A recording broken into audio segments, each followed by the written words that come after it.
What's up, guys? This is Nate Feldman, Feldman's Lawn and Landscape, and just look at this. Just look at how beautiful this is. Trees are budding, got some fruit trees with some flowers on them. It's just, wow. Finally looks like spring around here. So it is Sunday, some day late in April. I don't even remember what day it is. Everything's kind of blending together at this point, and I am out mowing, a little bit of solo mowing, just because it looks like it's going to rain a lot this week, and we have some properties that desperately need to be cut, so I don't want to skip them. So putting in some work on a Sunday, figured I'd take you guys along with me. I'll set you up and you can watch me mow some properties. And I actually received a lot of, sorry, as I'm doing a million things at once here, I got a bunch of questions from you guys who just been emailing me, and I figure since I'm, there we go. Let's see if that adjusts. All right. Well, since I'm going to be out today, I'll answer your questions. You guys can watch me mow, and it'll be a grand old time. So I'm going to zip over to the next property, and I'll set you up. All righty. Let's do this. All right, guys. Well, let's jump right into it. Let's answer some questions. So the first question that I'm going to answer is from Chris. He's from Texas. He has about 10 acres out there. And his question is, should he get a compact tractor with about 40 horsepower, or should he go the mini skid steer route? He found my channel because I have a Skag Jackal. And yeah, what should he do? So it sounds like he's going to be doing, sorry, I'm reading his question right now. We've actually emailed back and forth quite a bit, but I never really answered the question all the way because I asked him, like, well, what are you going to be doing with it? So he said he's going to be using the machine for like landscaping, lifting, trenching, grading, digging, stump grinding, light demo. So pretty much everything under the sun. And I'm going to say, you know, long answer short, I would go with a mini skid steer. The reason I would go with a mini skid steer is because it's compact. It is super easy to put different attachments on it. The price point's going to be kind of the same between a tractor and a mini skid steer. But in terms of like lifting ability, you know, high flow for the hydraulics, just everything that you want to do with this piece of machinery around your 10 acres, I would say you're going to enjoy a mini skid steer over the tractor. Especially, you know, I think you said you were going to be putting in some fences, you know, beds, just there's hardly anything you can't do with a mini skid steer.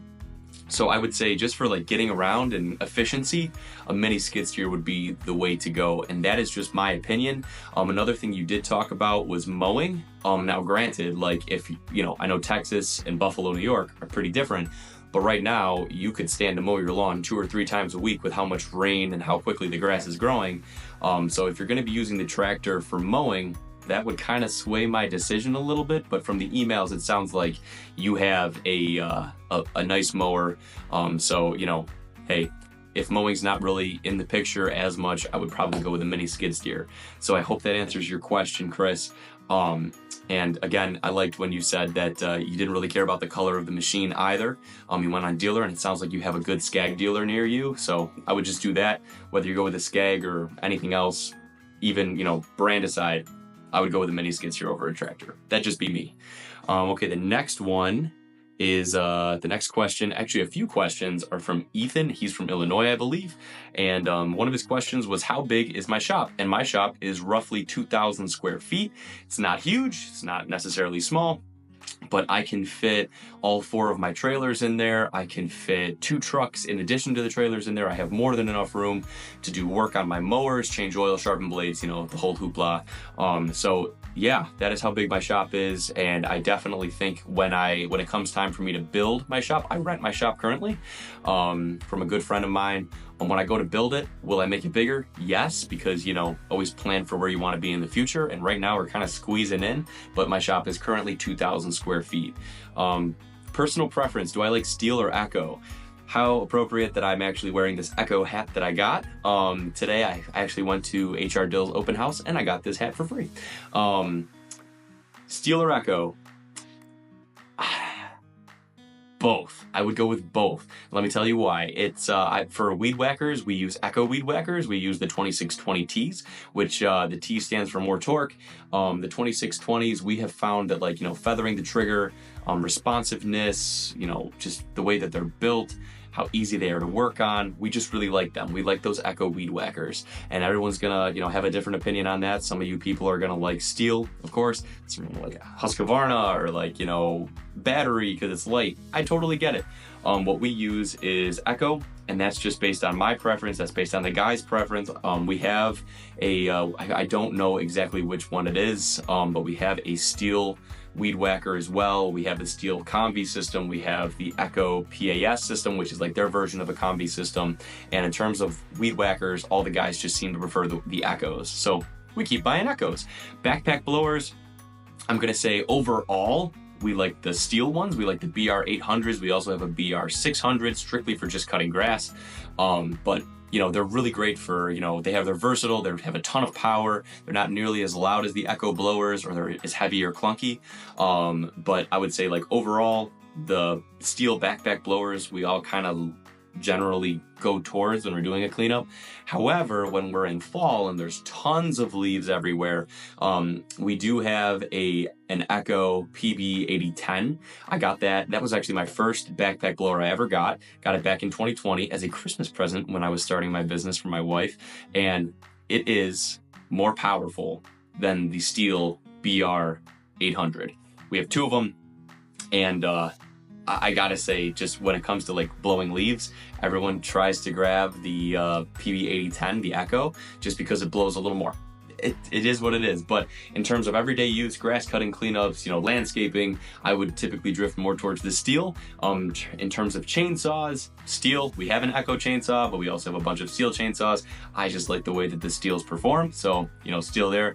It all depends on what we're using, like hedge trimmers, like we have steel and Echo. I am pretty split down the middle, so I know that doesn't really answer your question, but I think there's a place for both of those brands in here. They're both wonderful. You can't really go wrong, is what I'm saying. So both. What software do I use? I use Yardbook. The reason I use Yardbook is because that's what I started with. I have all of my clients' information in there. There's a ton of information you can put in there, and you can use Yardbook for sending invoices, sending quotes, just general emails, you know, storing information. Yardbook has been a huge asset for my business. So I use Yardbook. I like Yardbook. You don't have to pay for Yardbook. It's free to set up an account and to like store information and do the whole hoopla with it. But I will say, if you set up credit card processing on it, there's a 4% charge that they use, which of course, like that's going to be standard across the board with whoever you go with.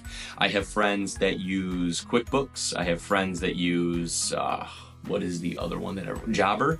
And you know, it doesn't matter like what you use. If you use a credit card service, they're going to charge a fee. So the only fee that I pay for Yardbook is for the credit card processing. And if you're smart, you know, you can tell your clients like, hey, if you want to put a card on file and we process it, like it's going to be more convenient for you, but we have to upcharge it 4%, or you just eat the cost based on convenience, up to the way that you do it. But I like Yardbook. I really enjoy it. And I also use Excel for different parts of my business, primarily like just, you know, keeping data like our numbers and whatnot. Everyone's going to say, oh, you're using Excel, but I like Excel. I like Excel. I think you can, I think there's a lot of great functions with it. It's pretty quick. I use Excel and I use Yardbook. I can keep going on and on, but that's what I use. If I get bigger, maybe I will switch down the road. I've heard that there's some other great products that Jobber uses or that QuickBooks use, but for right now, in the size of my business, I use Yardbook and I really like it. Next question, for comfort and reliability, what stand-on mower would I recommend?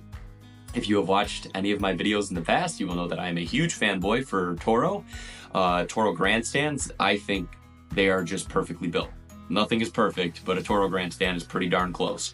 In terms of like maneuverability, I think, you know, you're kind of standing back on the platform on the grandstand. You can maneuver it super well.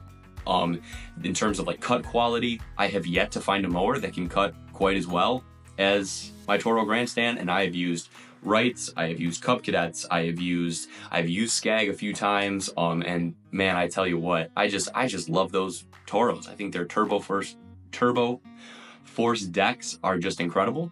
They disperse the grass super well, even when it's wet or when it's thick. Right now it's May. I know I started this video in April, but I'm just now getting to the question and answer portion of it in May. But I gotta say, these the Toro Grandstand and the Turbo Force deck. I don't know why that's so hard for me to say. They're just wonderful. They do a great job. They turn double cuts into single cuts. And as a business owner, and where efficiency is everything this time of year, I absolutely love that. So Toro Grandstand, if you can, go demo one. I bet you'll be impressed because I absolutely love them. Okay, moving on to the next one. 7x16 trailer. I believe Ethan says he has a 7x16 trailer, and is that a good size for 2 stand-on mowers and a push mower and handheld equipment? And funny enough, I have a 7x16 foot enclosed trailer, and I store 2 mowers in there. I have handheld equipment, and I'm sure if I wanted to, I could put a push mower in there as well.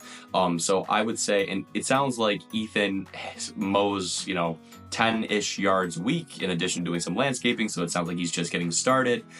So my bit of advice, and I can't even take credit for it, this is actually Brian's lawn maintenance, and I remember him saying this years and years and years ago when I was starting my business. He said, don't buy a trailer for where you are currently in your business.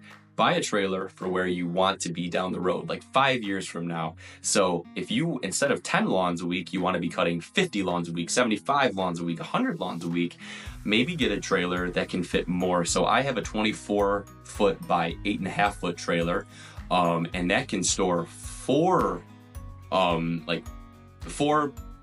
3 stand-on mowers and 1 sit-down mower, a push mower, handheld equipment, the whole work. So it is such an efficient rig. I absolutely love it.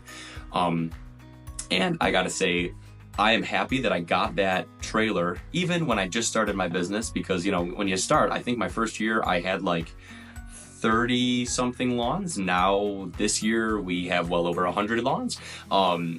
And the more you can do with less, the more efficient you are, the better off you're going to be, the higher your margins are going to be. So to answer your question, is a 7x16 trailer good for what you have? Yes, it is. It absolutely is. And if you want to stay where you are, or hover around under 50 lawns, sure, I think that's a great setup, and there's nothing wrong with that.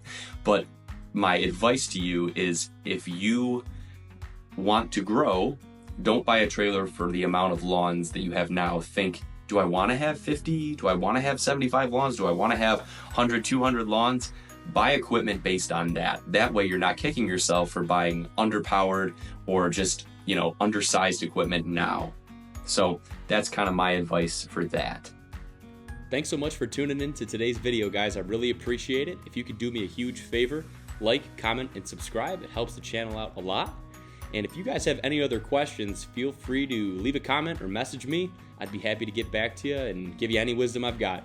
Well, I hope you're having a great start to the spring, and I'll catch you on the next video. All right, bye-bye.